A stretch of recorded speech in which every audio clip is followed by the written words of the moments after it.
तमाम सियासी जमातें मकबूजा कश्मीर में भारतीय बर्बरियत और LOC पर भारतीय जारहियत के खिलाफ एक पेज पर आ गई हैं। वज़ीर-ए-आज़म नवाज शरीफ का ये कहना है कि भारत कश्मीरियों की तहरीकी आज़ादी को ताकत के जोर पर नहीं दबा सकता। पाकिस्तान की सलामती और तहफ़्फ़ुज़ पर कोई समझौता नहीं किया जा सकता।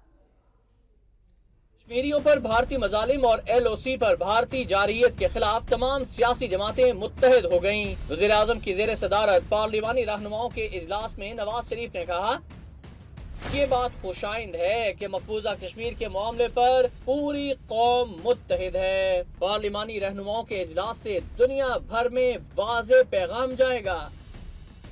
वज़ीर-ए-आज़म नवाज शरीफ ने कहा कि कश्मीरियों के हक़ खुद इरादियत की जिद्दोजहद कानूनी है।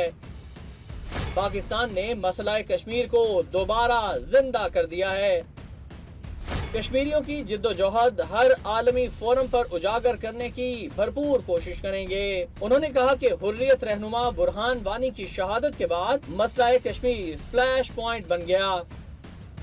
वक्त आ गया है कि अक़वाम आलम मसला कश्मीर के हल के लिए अपना किरदार अदा करे। वज़ीर आज़म ने कहा कि भारत कश्मीरियों की तहरीक आज़ादी को ताकत के जोर पर किसी सूरत नहीं दबा सकता। वज़ीर आज़म का कहना था कि पाकिस्तान की सलामती और तहफ़्फ़ुज़ पर कोई समझौता नहीं किया जा सकता। दौरान इजलास सेक्रेटरी खारजा एजाज चौधरी की जानिब से मकबूजा कश्मीर और LOC की सूरत हाल पर तफसीली ब्रीफिंग दी गई। शुरका को बताया गया कि भारत मकबूजा कश्मीर के निहत्ते अवाम पर जुल्म और जबर के पहाड़ तोड़ रहा है। इस मौके पर पार्लिमानी रहनुमाओं ने वज़ीर-ए-आज़म के अक़वाम मुत्तहिदा की जनरल असम्बली में खिताब को सराहा और मसला कश्मीर पर मुकम्मल हिमायत का यकीन दिलाया।